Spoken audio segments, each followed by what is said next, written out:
Yeah, fuck that.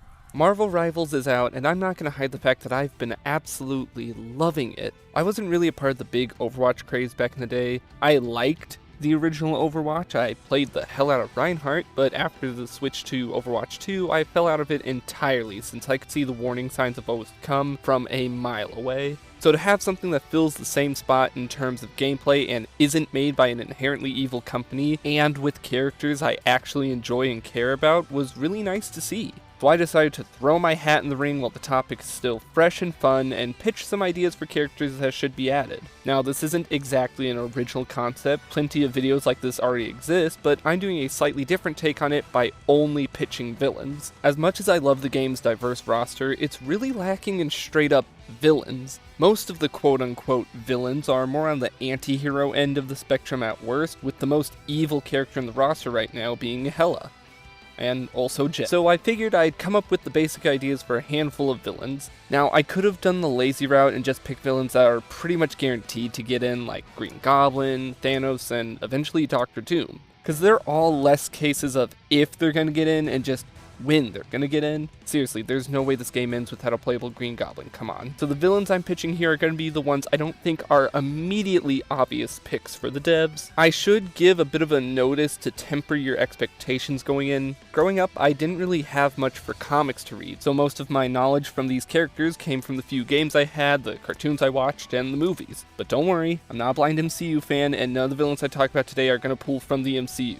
This is a safe space. I have been recently getting into the comic scene to make up for lost time, though, notably with the amazing Gail Simone's Uncanny X-Men, the wonderful Jonathan Hickman's Ultimate Spider-Man, and even going back and reading the OG Fantastic Four books. Seriously, I've been reading those ones with my friends and they are wild. They put my boy Johnny into the asbestos room. Get him out of there! But my point is, the villains I talk about here are more going to draw from my knowledge of how they were in stuff like Earth's Mightiest Heroes and a bit of knowledge on what they were like in the comics. But I won't be completely clueless. I'll do some research on how they are in the comics so I'm not hunted by the comic elite and fed to Fin Fang Foom. You see, now that's a Marvel reference that a blind MCU fan wouldn't be able to make. You can trust me. So to kick things off, the first villain I'd want to add is the Crimson Dynamo. Crimson Dynamo is more of a title that's been passed on between a bunch of different characters in the comics, but to sum it up in a really basic way, it's usually an evil Russian version of Iron Man with a big evil red Iron Man suit to boot. For his design, I'd want him to be big and tanky along the lines of the Gennady Gavrilov iteration or the Dynamo Mark 13 suit, or even just the design that was used in the Earth's Mightiest Heroes cartoon. For his attacks, I'd want him to have a primary similar to Iron Man, except maybe bigger and stronger since he is a tank, but his secondary would be a charge shot. The longer it's charged, the bigger the explosion will be, letting him kinda artillery cannon players out of the sky if timed correctly. His abilities would include a flight mode that would basically just be Iron Man's hover, letting him be more mobile and actually catch up to the flying characters a bit easier. It's not like how Iron Man can go into full-on flight mode, just his basic floating in the air mode as an optional one for Dynamo, but it would just be a way to give him super flexible movement that rivals that of even Venom, who is already very mobile with his web swinging. His second ability would be a miniature heat-seeking missile that you have to take a second to lock onto a target before firing. The missile itself would be kinda slow, probably slower than something like Thor's hammer throw, would have a really long cooldown and can even be blown up prematurely if shot at, but it's just another way of trying to shoot Iron Man back down to Earth. Or Clintar. Or the floor of the Wakandan Space Empire. And finally, I didn't really think much on his ult because that's not the part I want to focus on with his character. Maybe it can just be a bunch of missiles he fires off. Doesn't matter. Now you may have heard what I described and think I just pitched a more powerful version of Iron Man, which I have, but I'd also like to introduce an idea to keep his power in check.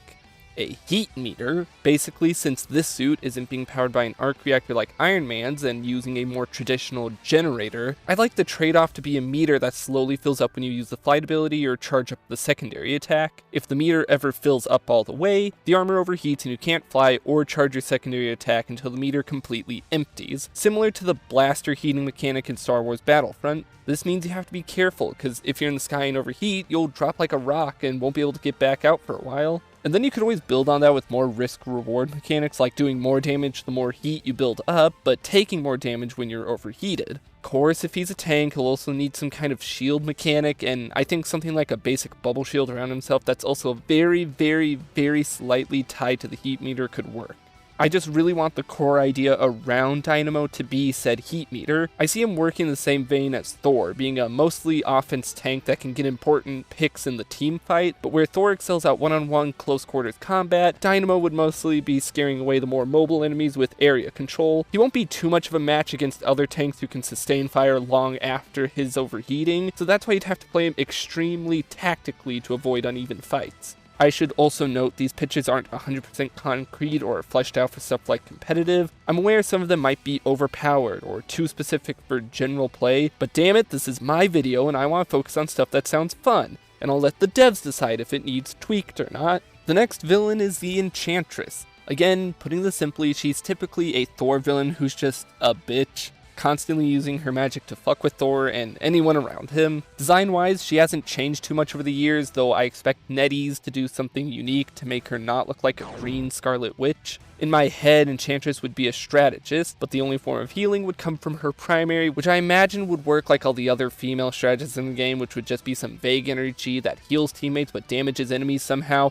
But I promise she's not just another basic strategist character, let me cook. The way I see it, she'd be a trickster support, not really having the power or abilities to get kills on her own, but bothering the enemy team and slowly pecking away at their health to allow her team to finish them off, which would fall in line with her first ability, which is basically just Sombra's hacking from Overwatch. You point at an enemy, activate it, and a random ability of theirs is deactivated for a short time. It can be any ability, from team-ups to passives, and it's always random. I feel like letting her pick the ability to deactivate would not only be complicated UI-wise, but would be really annoying, as most players would probably just pick one ability to cancel out every time, and I don't know, that's boring. Plus, having it be random is funny because you could do stuff like deactivate Hulk Super Jump or Venom Swing and they can't escape if they get to low enough health. There's also potential for it to apply some kind of debuff like slower fire rate or less damage, but I'm not too married to that idea and it could always be a different ability of hers.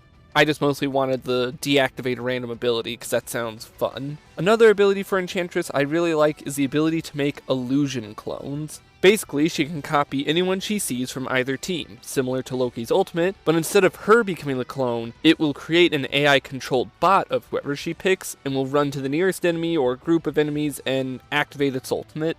The kicker? This illusion clone doesn't deal any damage. The purpose of this ability is to make the enemy team panic pop their ults or their shields or whatever in an attempt to stop the oncoming danger. To keep it fair, not only will the ability have a long cooldown, probably along the lines of like 45 seconds or more, but the clone will faintly glow green and disintegrate harmlessly when it takes enough damage. This is to play into her whole fucking with the enemy team angle. Imagine you're Luna Snow and you see a Star-Lord just pop up on the enemy team and start his ult. You have your ult, so you obviously pop it so your team can deal with him in the inevitable team fight that would be right behind it, but something feels off. None of his bullets are registering any damage, and the enemy team isn't doing their big push in, and then you realize as your ult wears off, oh fuck, they never even had a Star-Lord, it was an illusion by their Enchantress, and now I wasted my ult, and then you fucking die by Thor or something. Also, last thing I want to bring up about this illusion ability, can you imagine how funny it would be having a Loki on your team, and you both coordinate with your Vanguard to do something stupid like have 3 Hulks show up at the point? That would be awesome, okay?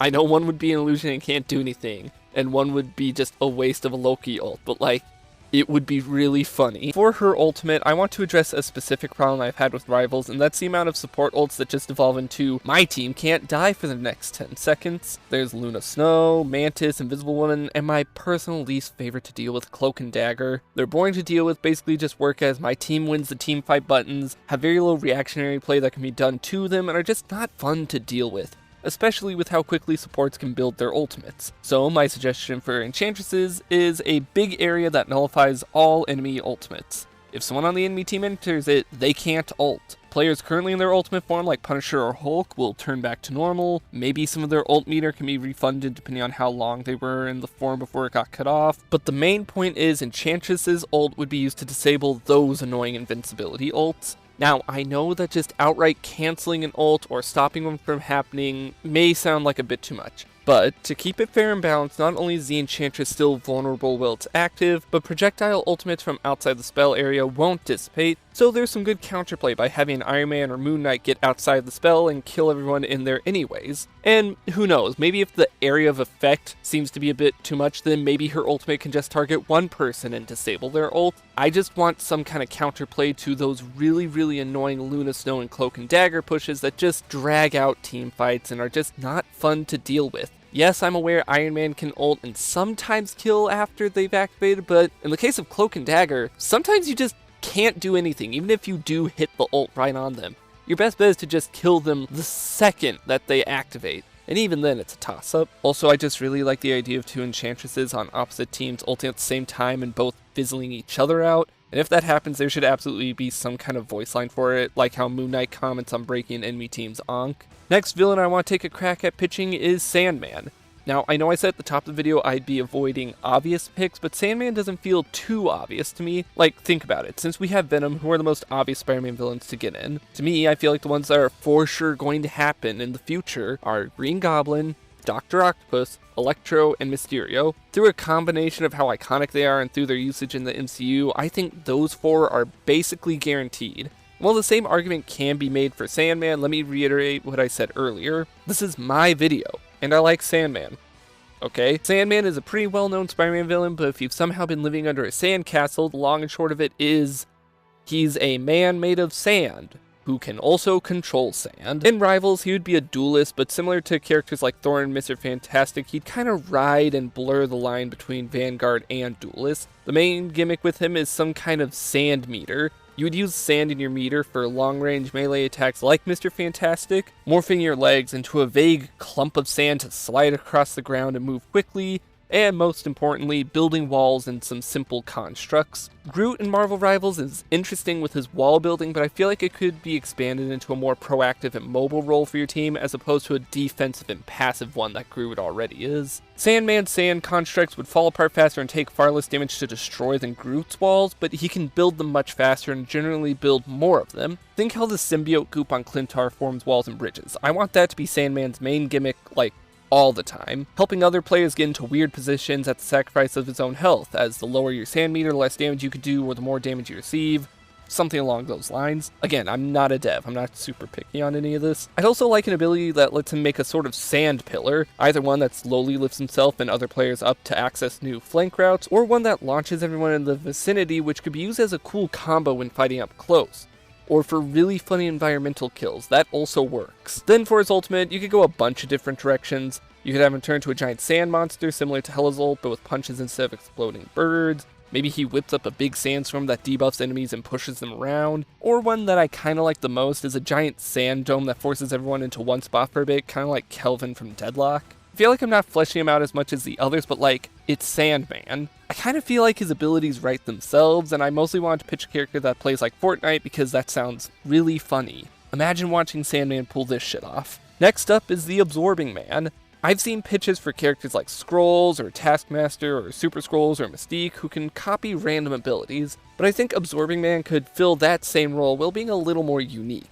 In the comics, Carl Creel was a boxer who was given the magic ability to copy the physical properties of anything he touched by Loki, and commonly goes around picking fights with basically anyone in the New York area, from Thor to Hulk to the Avengers as a whole. His main ability would be his absorption powers. With characters like Iron Man and Groot, it would work by having him becoming their different materials, aka iron/wood, and said material would change up his stats, making him heavier, lighter, slower, faster, stronger, weaker, and everything in between. This would affect stuff like fire speed, melee strength, how fast you are with moving around, how much knockback you receive from anything, to the point where you could even be heavy enough that you just can't be pushed around, which I think could be really interesting. He would heavily rely on his teammates, because if none of them have things he can absorb, he might be fucked if they don't let him just absorb the environment. And I'm not against the idea of having the absorb be an attack that drains health from enemies if he can't absorb their material, but that's all nitty-gritty stuff that I can't all work out in a single concise video. Depending on the material he absorbed, it'd give him access to different abilities, such as absorbing metal or rock to give him big melee attacks, a counter counterattack by absorbing energy blasts like Iron Man's and very temporarily turning into said energy to shoot it back. Maybe play into the Taskmaster idea and have him gain a random ability from a player he absorbs. I think above all else, he should be a relatively straightforward melee character in his regular combat, and the actual complexity of his kit comes in the absorption and what materials you have on hand. Give him his ball and chain and he can swing around or throw it for a simple ranged attack. Give him an ability where he morphs his hands into a shield and stands his ground. I think there's a lot of potential for a shapeshifter character that can still leave room for someone like Morph, Mystique, or a Super Skrull to not completely take their shtick.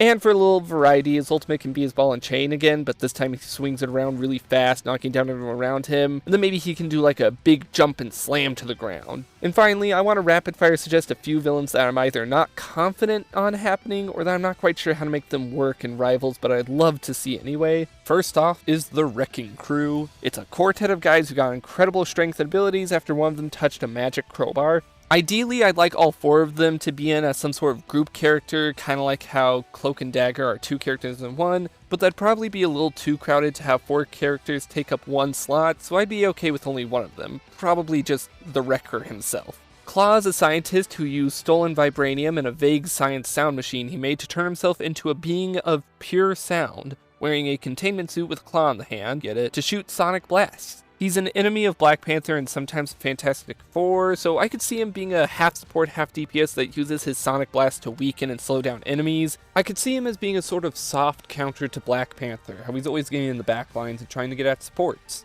Carnage is another Spider-Man villain that will probably be added for sure, but the main reason I want to bring him up here is because of this awesome concept by ERT Does Art on Twitter. I don't agree with a lot of the ideas, thinking it's a bit too overtuned and a bit too much for a Rivals character, but I really want the team-up ability with Venom because the idea of fighting a Venom that can suddenly pop out of Carnage at any moment is just really cool. Also, his E should be his ultimate because that's such an awesome idea to latch onto an opponent and basically be a parasite on them. Like, that's cool. Why is that a regular ability? That should be his ultimate. That's awesome. The Sentinels are the big robots that fight the X-Men. I genuinely don't know how you'd make this work, if it'd be a small swarm of Sentinels, one big one, maybe the Master Mold as a character. I just think it'd be cool, because I've always loved their designs. If we're gonna make Magneto a more redeemed version of himself in the game, then I'd like the Sentinels to fill in the role of X-Man villain. I also think mutants like Juggernaut or the Blob could be fun ones, but similar to Magneto, their status as villain is a little in more recent runs, but the Juggernaut will always be a villain in my heart. Bitch. Now hear me out on this one. Morbius. He's also a character who is sometimes a villain and sometimes a hero, mostly the latter, but damn it, he was a villain first, and I think this game could undo the bad reputation the movie gave him. It wouldn't be that hard. Just make him a somewhat mobile, life-draining duelist. Just please give him another chance and keep Jared Leto far, far away from him. And one last villain I'd love to see add to Marvel Rivals without any real justification for this one other than to be really, really, really funny. Big Wheel. Please, NetEase. I've seen the leaks. You're gonna somehow make MODOK work in this game. Just please, give me Big Wheel. He's so dumb, but I love him regardless. And that's about it. I could have also gone on about villains like Annihilus, Ego, hell, even Galactus himself, but I have a strong feeling those will be relegated to seasoned villains like Dracula is for Season 1. Though I really hope Dracula becomes playable in the future despite him being in the story mode, just because I think it'd be cool to play as Dracula. Some may think that the ideas I've presented here today are a little all over the place or even just straight up unbalanced, but honestly as a whole Marvel Rivals balancing is so weird and fresh and fun. It goes for a whole if everyone's broken, no one's really broken mentality, and I would much rather them lean into that than to nerf everyone, and if anything it kinda stays true to comics. Comics as a whole, not just Marvel or DC, but as a whole, are really messy but fresh and fun, constantly doing things that are cool and then doing things that are not as cool and kind of annoying and frustrating, but we love them nonetheless. So in a way, Marvel Rivals is really, really good at adapting its source material. But tell me in the comments below what villains you'd like to see in Marvel Rivals. And as for me, I'm gonna go back to dreading the crumbling state of my country. Who knows, maybe this part of the video will age horribly, as anyone watching the future will wonder how bad it could possibly be. Ah ha ha ha ha ha, I really fucking hope so.